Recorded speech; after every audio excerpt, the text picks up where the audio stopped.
Okay, let's play with this. Let's get this robot to point at things that, with its hand, at things that we put in front of its camera. So that'll be a good start. So we'll go to our HDMI capture. And let's see. So we have our auto position. And we have our Dynamaxo. So let's add our camera. So camera, device. Cool. Now our camera device, we're going to want to start it. Oops, not AR drone. Live cam. There we go. Click start. Perfect. Okay. So this is great that it's got such, look at that, 30 frames a second. Wow. I'm impressed with this little device. This is awesome. This little robot controller. Okay. So I get to stare at my big nose while we do this. Let's teach it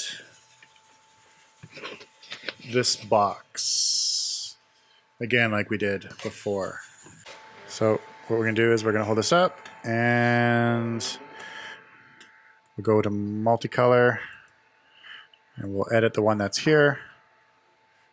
And then we'll do the same thing we did earlier. Just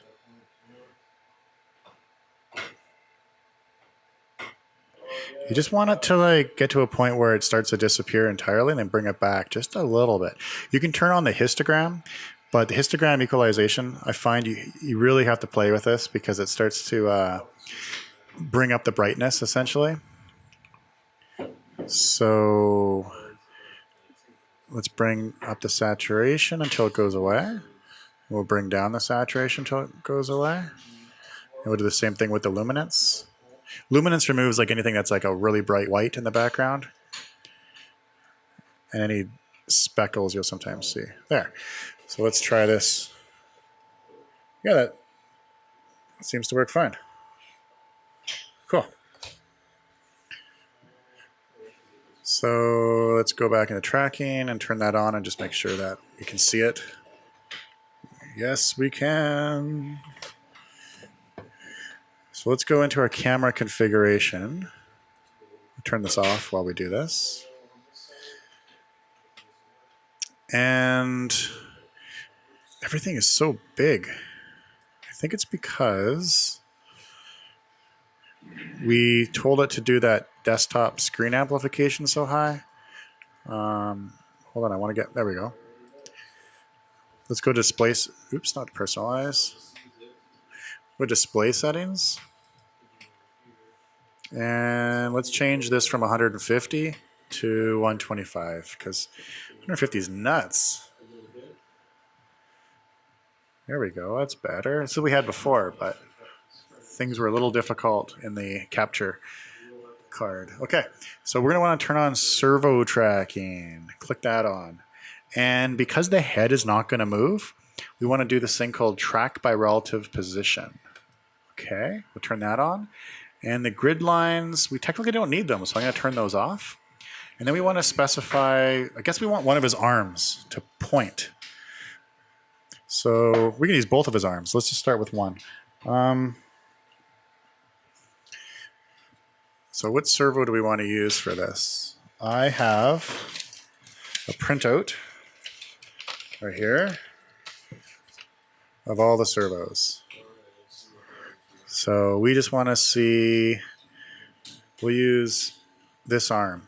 So his up and down is going to be a 2. That's going to be his shoulder. And then his in and out is going to be a 4. And also a 6 because we can add 2 of those in there. So let's go. Actually, no, I think 6 can stick out. Yeah, let's just go 2 and 4. So 2 will be up and down, 4 will be in and out. So this will be vertical and this will be horizontal. So 2 is vertical, 4 is horizontal. So this is x-axis, which is your horizontal. So this will be 4. And Y will be our vertical, which is 2. And let's set some angles here. So let's get his this up. So as high as we want it to be, you can see here his arm is moving. We're going to adjust his maximum position for his arm.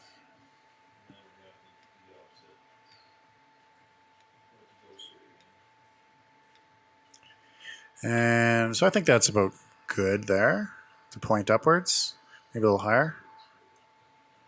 Put there. And then his down will be, yeah, probably around there, right? Because we're not going to put the box much farther than that because he's not going to be able to see it. And then his in and out is going to be, outwards is probably going to be about there. And his in pointing, it can only go so far. So looks like we can only go about 150. That's it. Cool. Okay, and then we have increment steps. We don't have to worry about those, I don't think, right now. So we click save and put the robot in this position. Now we should be able to turn on multicolor. And there we go. So the robot is pointing to the box. It wants its DF robot box. Give me my DF robot box, it says. Give me all the DF robot box parts. It wants its LattePanda. Okay, let's make it do both arms now. So what we'll do is go back into our camera control. And we're going to add what's called multi-servo. So let's grab our piece of paper again.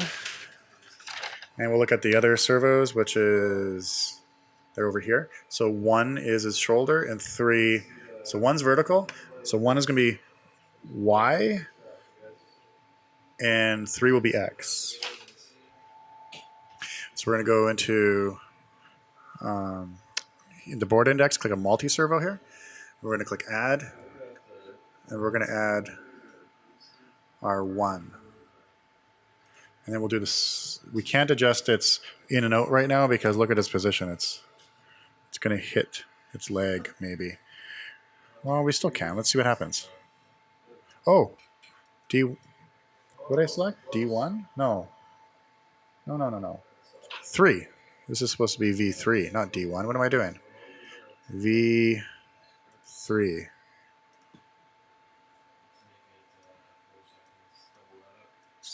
There we go. Right? Is this the right one we editing, guys? No, this is X. This is the wrong one. Wait, no, this is the right one. Yes. So V3. So our low position will be way down here. And our out position be somewhere around there. And then we're probably going to have to use the invert button, I'm thinking. So let's invert. We'll push it. I click save. Now let's just see if that... No. Okay. You can see his invert is moving the opposite direction that we wanted for this. Because when we put the box over here, he should be moving his arm out towards us. So let's go back in the camera. And I guessed invert incorrectly. So we'll turn that off. Boom. Okay. And let's bring our position out further too. There we go. And now let's edit the multi-servo on Y. So this is going to be our up and down. And as I recall, it's servo number 1 in my list here. So we'll select servo V1. And then our minimum value is how far down. And then our maximum value is how far up. Yeah, so it looks like we can probably just put the same numbers that were in here, 62 and 65. Cool. Can we do that for this one too? Nope. Totally not. This one's 107, 105. Okay. Save. All right, let's see what happens.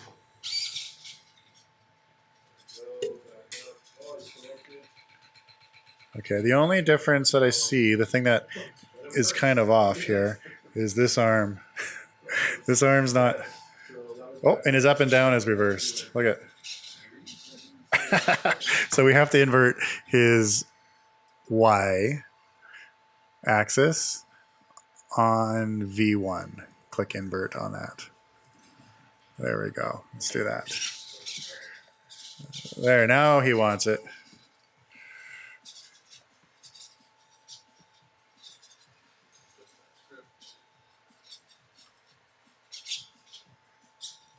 Okay, that's better.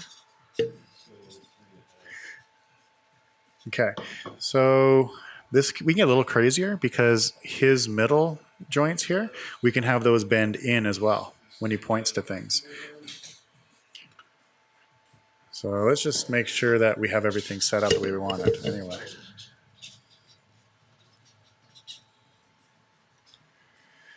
I don't think this one is coming in as much as I'd like it to.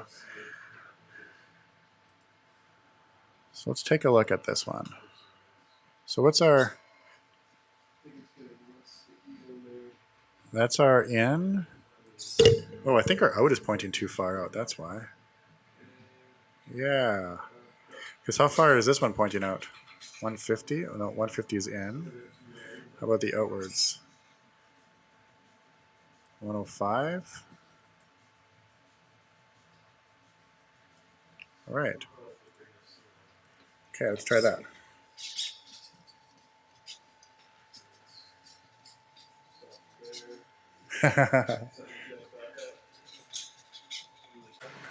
Okay. All right, robot. Let's bend your arms now. This is so cool. This is all happening on a LattePanda. Like, we can just connect this LattePanda to the back of this robot, and it's fully on its own, doing its own things. We'll bend his elbows. That's 18 and 6. So this is going to be with the x-axis. And let's do 18 first. See which one that is. Nope, not 17. 18. And let's see what servos those happen to be. 18. Oh, that one. Cool. So we'll point that one in. We can't really point it out because that's kind of weird. So let's point it like that. And the other one I said was 6. Right? I don't know. 18 and 6. So it's going to be this one over here now. Let's watch this. Okay, so out 90 and inside.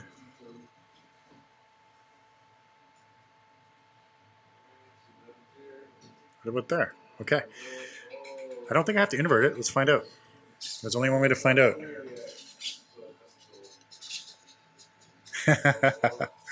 So you know what's funny is he's picking up the box on the screen behind me, which is why he's kind of shaking sometimes.